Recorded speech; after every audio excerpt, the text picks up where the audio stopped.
بسم الله الرحمن الرحيم.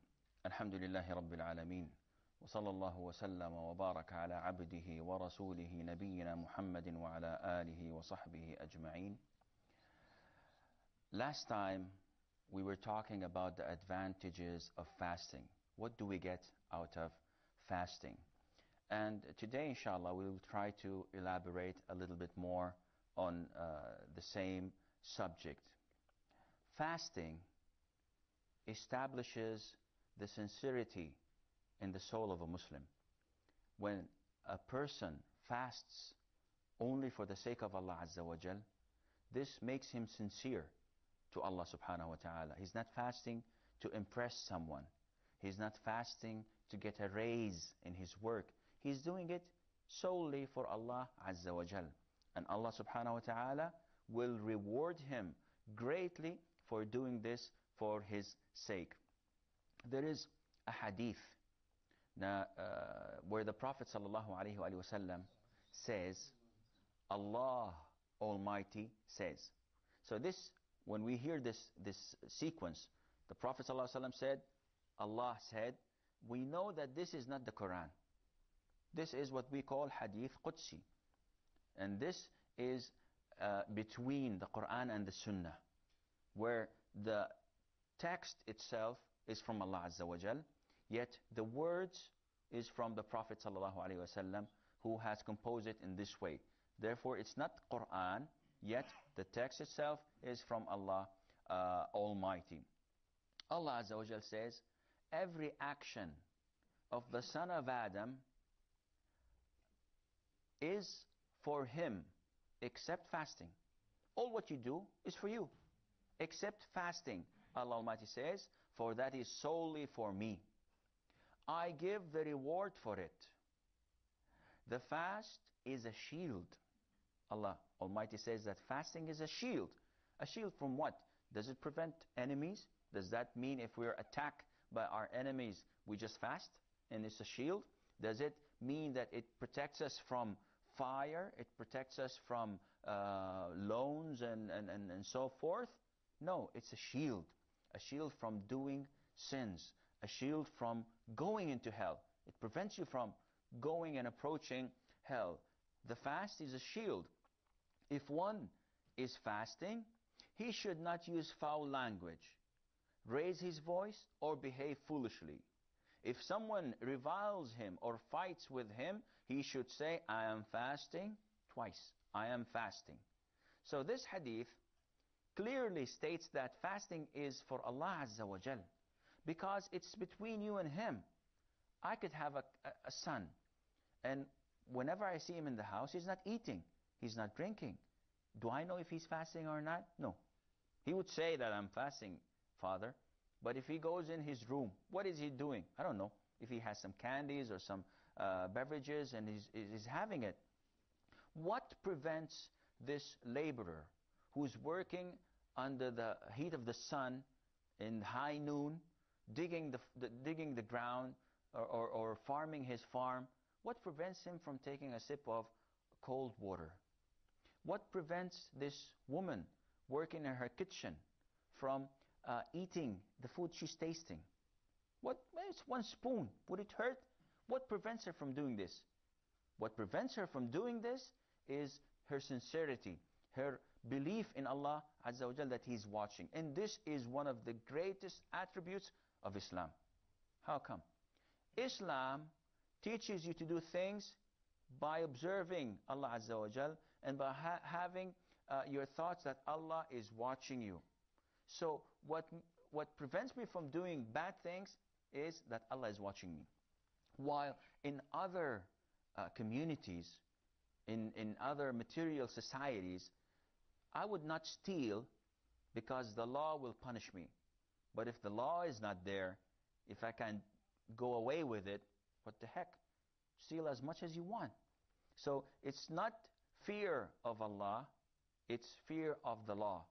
Muslims fear Allah and they have it in their conscience. And that is why if you go to prisons, if you go to Western prisons, and you see those who are incarcerated or whatever they call it, you ask the guys in these jails, How do you think about these people who came in as non-Muslims and then reverted to Islam? They'll tell you it's 180 degrees change. These guys are more calm, they're more peaceful and good for the society. It transformed them completely to a different, new person that knows how to communicate with others, that knows how to deal with the society, and that has a relationship with his Lord, with Allah Azza wa Jal, that governs all the things he does in his life. Also, fasting establishes patience. It makes you tolerate things. In the hadith we've just heard, if anybody fights with you, reviles at you, all what you do is, I'm fasting. See, the only thing that prevents me from hitting you back is I'm fasting. And this makes the one that is fighting with you ashamed, because he knows that you're capable of hitting him back, swearing at him, fighting with him. Yet you're not doing this. Maybe he thinks, oh, this guy is weak. Maybe he's afraid.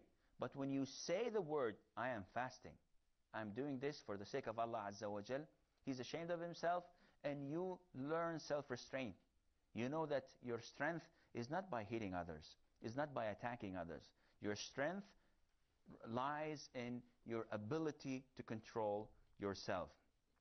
Also, patience in not doing what Allah Azza wa Jal dislikes. See, in fasting, you cease to eat, drink, smoke, or have sexual intercourse with your wife, or sexual pleasure in any kind or any form. Yet, this establishes a lot of things in you. For instance, I see a lot of people that are engaged or on the habit of smoking. When you see them, you feel sorry for them, because if he does not have his pack of cigarettes in his pocket and he just has the urge to smoke, he would not hesitate and ask a total stranger to give him a cigarette. Now, anyone with dignity and honor would not ask for food if he's hungry. He would not go and beg people for essential things in his life. Why? Because this is completely out of the question for those with dignity. Nevertheless, his slavery to this habit, this bad habit, makes him ask for a cigarette. And this is wrong. Although it's forbidden, it's haram to smoke. Nevertheless, how do you dare and ask for such a thing? Now, fasting teaches you to be patient, because you stop eating, drinking, smoking, doing everything that was permissible a while ago for 16 consecutive hours. So even if you smoke after you break your fast, in the other months other than Ramadan, if you have the urge to smoke and you want to ask for a cigarette, you won't, because you're able to control yourself for a whole 16 hours, 15 or 17 hours. So it builds in you this patience and tolerance, and it teaches you to stay away from things that may humiliate you, such as a cigarette. Also, one of the advantages of fasting is that it reminds you of being thankful. We usually thank those who do favors to us. When my dad gives me money, my allowance, I say, thank you. When my boss gives me a raise, I say, thank you. When my wife cooks the food for me, I would say, why is the salt not there? No. I would say, thank you. I would be grateful for my wife, because she did something, she did me a favor. Now, look at yourself. Look at the environment you're living in. Look at all the blessings of Allah Azza wa Jal on you. He casted all of these blessings to you because you are His servant and He loves you. He gave you food. He gave you 3 meals a day. Well, some of us take 7 meals a day. Who's counting? He gives you a shelter. He gives you everything you want. Everything you ask Him for, He has given you. But we usually look at the negative side. Okay, I made a request for 100 things. All I got was 98. Where are the remaining 2? We always look at the negative side. We are in blessings of Allah Azza wa Jal. So many of them. Ramadan teaches you to be thankful for these blessings. How? Simply by depriving you from some. See, you never imagine the use and the degree of this blessing of Allah Azza wa Jal upon you until it goes.